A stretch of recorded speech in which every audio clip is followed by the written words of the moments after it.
অসুস্থতার কারণ দেখে পরপর অনুশীলনে দুদিন না আসা আশঙ্কার মেঘ তখন থেকেই যেন উঁকি মারতে শুরু করে দিয়েছিল। আর আগুনে ঘি পড়লেও গতকাল যুব ভারতীদের এগিয়ে থেকেও চেন্নাইয়ের কাছে হার। দলীয় ফুটবলার থেকে শুরু করে কর্মকর্তা কেউই ভাবতে পারেনি এমন দুঃসংবাদ আসতে চলেছে। ম্যাচ শেষ হতে না হতেই মেইল করে মোহনবাগান কোচ হাওয়াজ জানিয়ে দিলেন তিনি পদত্যাগ করছেন। খবরটা পাওয়া মাত্রই আকাশ ভেঙে পড়েছে গোটা বাগান জমিরে। এখনো গুরুত্বপূর্ণ 3টে ম্যাচ বাকি, অগত্যা বাকি 3টে ম্যাচে দলকে কোচিং করাবেন সহকারী কোচ। হাই বন্ধুরা, সপ্তাহের প্রথম দিনের খেলার খবরে আমি মৌসুমী রয়েছি আপনাদের সঙ্গে। শুরু করছি আজকের খেলা আর খেলা। ফুটবলের ডায়েরি নিবেদন করছে সংবাদ প্রতিদিন। পয়েন্ট তালিকায় 11 নম্বরে থাকা চেন্নাই এফসির বিরুদ্ধে ঘরের মাঠে হেরে গেল মোহনবাগান। যে ম্যাচে তাদের হেসে খেলে জেতার কথা সেটাই হেরে গেল সেকেন্ডের গোলে। সংযুক্তির সময় বিতর্কিত পেনাল্টি থেকে পাওয়া গোলেও শেষ রক্ষা হলো না। জোহর স্টেডিয়ামে মোহনবাগান হারল 2-3 গোলে। ম্যাচে খলনায়ক বিশাল কায়েত। চেন্নাইয়ের দ্বিতীয় এবং তৃতীয় গোলের নেপথ্যে তিনিই দায়ী। হেরে গিয়ে আইএসএল পয়েন্ট তালিকাতেও শীর্ষে ওঠা হলো না সবুজ মেরুনের। মুম্বাই সিটি শীর্ষে থাকলো, তারা 19 ম্যাচে 41 পয়েন্ট নিয়েছে। মোহনবাগানের 19 ম্যাচে 39 পয়েন্ট। মোহনবাগানের হয়ে গোল করেন জনি কাউকো এবং দিমিত্রি পেত্রাতস। চেন্নাইয়ের হয়ে গোল জর্ডান মারে, রায়ান এডওয়ার্ডস এবং ইরফান এদওয়াদের। তবে ভুললে চলবে না চেন্নাই গোলকিপার দেবজিৎ মজুমদারের কথা।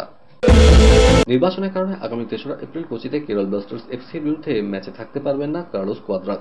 তা সত্ত্বেও 24 ঘন্টা আগে হঠাৎ কেন রেফারি সমালোচনা করার জন্য প্রকাশ্যে ক্ষমা চাইলেন লাল হলুদ স্পেনীয় কোচ? আরও বড় শাস্তি এড়াতে কি তার এই সিদ্ধান্ত? চলতি মৌসুমে একাধিকবার রেফারিং নিয়ে তোপ দেখেছেন কার্লোস। এমনকি ম্যাচের 24 ঘন্টা আগে সাংবাদিক বৈঠকে তিনি ক্রিস্টাল জন ও রাহুল কুমার গুপ্তার নাম উল্লেখ করে বলেছিলেন এই দুই রেফারিকে নিয়ে দুঃস্বপ্ন দেখেন। আইএসএল এর অন্দরমহলে খোঁজ নিয়ে জানা গিয়েছে কেরল ম্যাচের নির্বাচনে যে চিঠি দেওয়া হয়েছে কার্লোসকে, তাতে উল্লেখ করা ছিল রেফারিং এর সমালোচনা করার জন্য প্রকাশ্যে ক্ষমা চাইতে হবে। এরপরই এই বিবৃতি দেন। জামশেদপুর এফসির বিরুদ্ধে ম্যাচের পরে এবং চেন্নাইয়ের সঙ্গে দ্বৈরথের আগে ও পরে সাংবাদিক বৈঠকে যে মন্তব্য করেছিলাম তা কোনো ব্যক্তি ও সংস্থাকে অপমানের উদ্দেশ্যে নয়। রেফারিং নিয়ে ব্যক্তিগত মত প্রকাশ করেছিলাম মাত্র। যদি কোনো ব্যক্তি বা সংস্থা আমার মন্তব্যে আঘাত পেয়ে থাকেন তাহলে ক্ষমা চাইছি। মহিলা ফুটবলারদের মারধরের ঘটনায় জামিন পেলেন অভিযুক্ত ফুটবল কর্তা দীপক শর্মা। ফেডারেশনের কার্যনির্বাহী কমিটির সদস্য হওয়ার পাশাপাশি দীপক হিমাচল প্রদেশের রাজ্য সংস্থার সচিব। নারী মালিকানাধীন খাদ এফসির 2 ফুটবলার দীপকের বিরুদ্ধে মদ্যপ অবস্থায় শারীরিক নিগ্রহের অভিযোগ জানান। তাদের অভিযোগের ভিত্তিতে গোয়া পুলিশ দীপককে গ্রেপ্তার করে। আদালতে পেশ করা হলে তাকে নিঃশর্ত জামিন দেওয়া হয়েছে বলে খবর। ক্রিকেটের ডায়েরি। হঠাৎই জট কেকেআরের ম্যাচ নিয়ে। 17 এপ্রিল এডিনগার্ড সন্ধে 4:30টার সময় রাজস্থানের বিরুদ্ধে নামার কথা নাইট রাইডার্সের, কিন্তু তার আগেই সমস্যা তৈরি হলো এই ম্যাচ নিয়ে। ওই দিনই রামনবমী থাকায় ভারতীয় ক্রিকেট কন্ট্রোল বোর্ড ম্যাচটির ভেন্যু বদলাতে চায়, যদিও কেকেআর ইডেনেই করতে চায় ম্যাচটা। 17 এপ্রিল দেশ জুড়ে পালিত হবে রামনবমী। রাজ্যের বিভিন্ন স্থানে রামনবমীর মিছিল বেরোয়, ফলে ওই দিন ম্যাচ আয়োজনের নিরাপত্তা সমস্যা নিয়ে চিন্তিত কলকাতা পুলিশ। তাদের পক্ষ থেকে ওই দিনে ম্যাচ আয়োজন ঝুঁকিপূর্ণ বলে মনে করা হচ্ছে, যদিও সম্পূর্ণ বিষয়টি এখনও আলোচনা স্তরেই রয়েছে। সিএবি ও নাইট রাইডার্স কর্তৃপক্ষ এই বিষয়ে কলকাতা পুলিশের সঙ্গে কথা বলেই চূড়ান্ত সিদ্ধান্ত নেবে বলে জানা যাচ্ছে। বেঙ্গালুরু মাঠে রেকর্ড বললেন আন্দ্রু রাসেল। রয়্যাল চ্যালেঞ্জার্স বেঙ্গালুরুর বিরুদ্ধে 29 রান দিয়ে 2 উইকেট নেন। আইপিএলের ইতিহাসে রাসেল দ্বিতীয় অলরাউন্ডার যার 2000 রান এবং 100টি উইকেট হয়ে গেল। আরসিবির বিরুদ্ধে প্রথমে বল করে কেকেআর বেঙ্গালুরুকে 182 রানে আটকে রাখে। রাসেল 4 ওভারে 29 রান দিয়ে 2 উইকেট নেন। সেই সঙ্গে আইপিএলে 100 উইকেট হয়ে যায় তার। কেকেআরের আগে দিল্লি ডেয়ারডেভিলস দলে খেলতেন রাসেল। 2 দল মিলিয়ে আইপিএলে 114টি ম্যাচে রাসেল করেছেন 2326 রান এবং নিয়েছেন 100টি উইকেট। আর একটি উইকেট নিয়ে শুধু কেকেআরের হয়ে 100টি উইকেট হয়ে যাবে তার। রাসেল ছাড়া আইপিএলে আরেকজন ক্রিকেটার 2000 এবং 100টি উইকেট রয়েছে, তিনি চেন্নাই সুপার কিংসের রবীন্দ্র জাদেজা। আইপিএল খেলতে আদৌ ভারতে আসবেন কিনা শ্রীলঙ্কা স্পিনার ওয়াহিন্দু হাসরাঙ্গাকে কিনেছিল সানরাইজার্স হায়দ্রাবাদ, কিন্তু তিনি এখনো দলে যোগ দেননি। শোনা যাচ্ছে দুবাই যাচ্ছেন তিনি, কিন্তু ভারতে কবে আসবেন তা এখনো জানে না দল। বাংলাদেশের বিরুদ্ধে খেলতে গিয়ে চোট লেগেছিল হাসরাঙ্গার, তবে তার গোড়ালিতে চোট লাগে যা এখনো সারেনি। চিকিৎসার জন্য দুবাই যাচ্ছেন, সেখানে তিনি সুস্থ হয়ে উঠলেও আইপিএলে খেলতে পারবেন কিনা তা নিয়ে অনিশ্চয়তা রয়েছে। বাংলাদেশের বিরুদ্ধে টেস্ট সিরিজ চলছে, সেই দলে রয়েছেন হাসরাঙ্গা। যদিও বাংলাদেশের বিরুদ্ধে টি-20 সিরিজে খারাপ ব্যবহারের জন্য শাস্তি পেয়েছিলেন তিনি, ফলে 2টি টেস্ট খেলতে পারবেন না। আইপিএলের দ্বিতীয় দল হিসেবে 1506 মেরেছে রয়্যাল চ্যালেঞ্জার্স বেঙ্গালুরু। প্রথম দল হিসেবে রয়েছে মুম্বাই ইন্ডিয়ান্স, তাদের মোট 6 1575। কেকেআরের বিরুদ্ধে ম্যাচে আরসিবি মোট 11টি 6 মারে। 3 নম্বরে রয়েছে চেন্নাই সুপার কিংস, 1421টি 6 মেরেছে। 4 নম্বরে রয়েছে পাঞ্জাব কিংস, 5 নম্বরে কেকেআর, তাদের 6 মারার সংখ্যা 1365। খেলার খেলাতে সময় হয়ে গেছে এখন একটা ছোট্ট ব্রেকের। ফিরছি ব্রেকের পর, দেখতে থাকুন খেলা আর খেলা।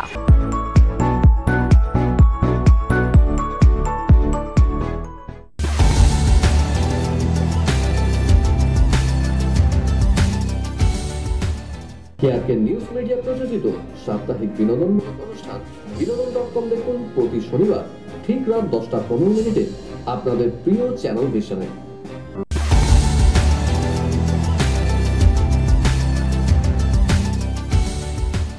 ব্রেকের পর ফিরে এলাম খেলা আর খেলাতে। বিদেশের ডায়েরি।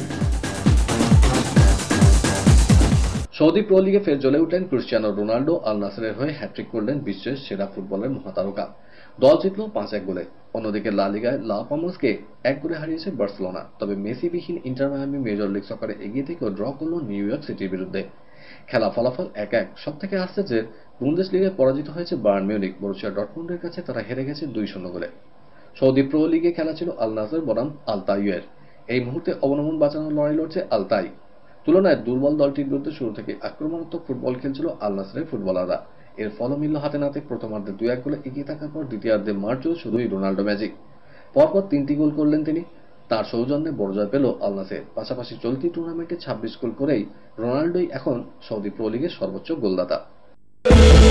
ইংলিশ প্রিমিয়ার লিগে হাই ভোল্টেজ ম্যাচে আর্সেনালকে নিজেদের ডেরায় পেয়েও জয় ছিনিয়ে নিতে ব্যর্থ হল ম্যানচেস্টার সিটি। গোলশূন্য ড্রতে শেষ হল বড় ম্যাচ।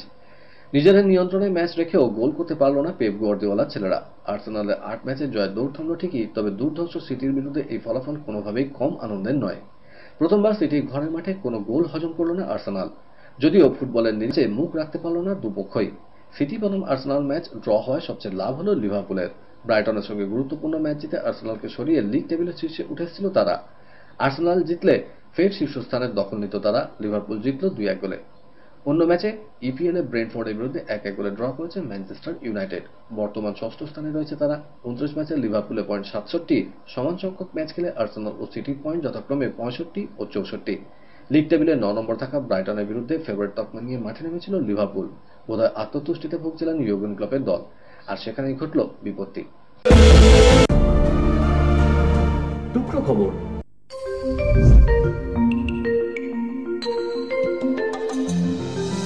আর মাস 4 মধ্যেই শুরু হয়ে যাবে প্যারিস অলিম্পিক, বিশ্বের বৃহত্তম ক্রীড়াযজ্ঞ। তার আগে অ্যাথলিটদের নিরাপত্তা নিশ্চিত করা মাথা ব্যথা গেমসের আয়োজকদের।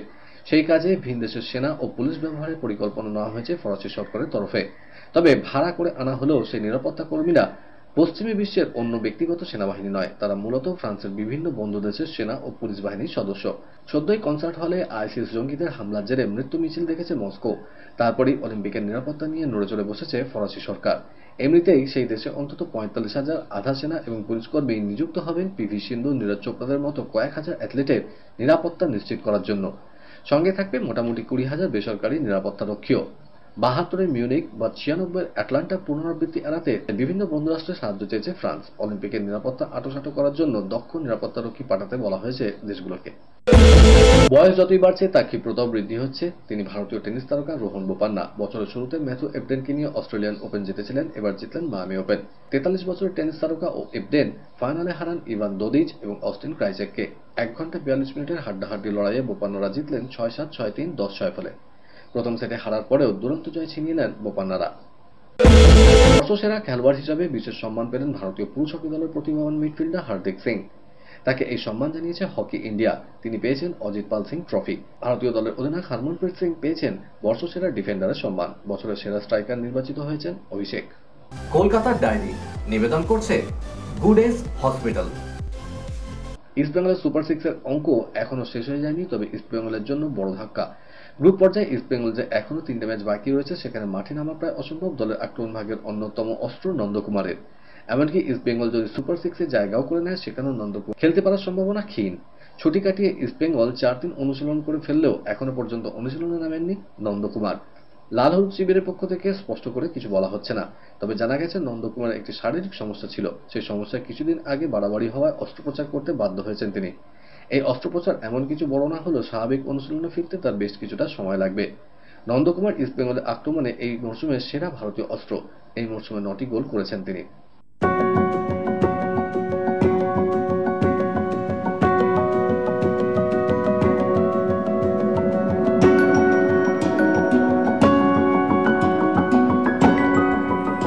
রাজ্য কবাডি সংস্থার উদ্যোগে শুরু হয়ে গেল কোচিং ক্যাম্প। সংস্থার ময়দান টেন্টে আপাতত সপ্তাহে 3 দিন 2 কোচের তত্ত্বাবধানে এই ক্যাম্প চলবে। তবে পরবর্তীতে খেলোয়াড়ের সংখ্যা বাড়লে সপ্তাহে 6 দিন ক্যাম্প করার পরিকল্পনা আছে বলে জানিয়েছেন সচিব পার্থসারথী গাঙ্গুলি। ক্যাম্পের সূচনা অনুষ্ঠান উপলক্ষে তাঁবুতে উপস্থিত ছিলেন সংস্থার সভাপতি স্বপন বন্দ্যোপাধ্যায় সহ অন্যান্যরা। কলকাতার ডায়েরি নিবেদন করলো গুডেজ হসপিটাল। খেলার খেলা আজকের মতো এই পর্যন্তই। আবার দেখা হবে আগামীকাল ঠিক এই সময় এই চ্যানেলে। টাটা। না, এমন কিছুই ঘটেনি। হাবাসি রয়েছেন বাগানের কোচ। প্রিয় দর্শক, আজকের দিনটা কি ভুলে গেলেন? April fool.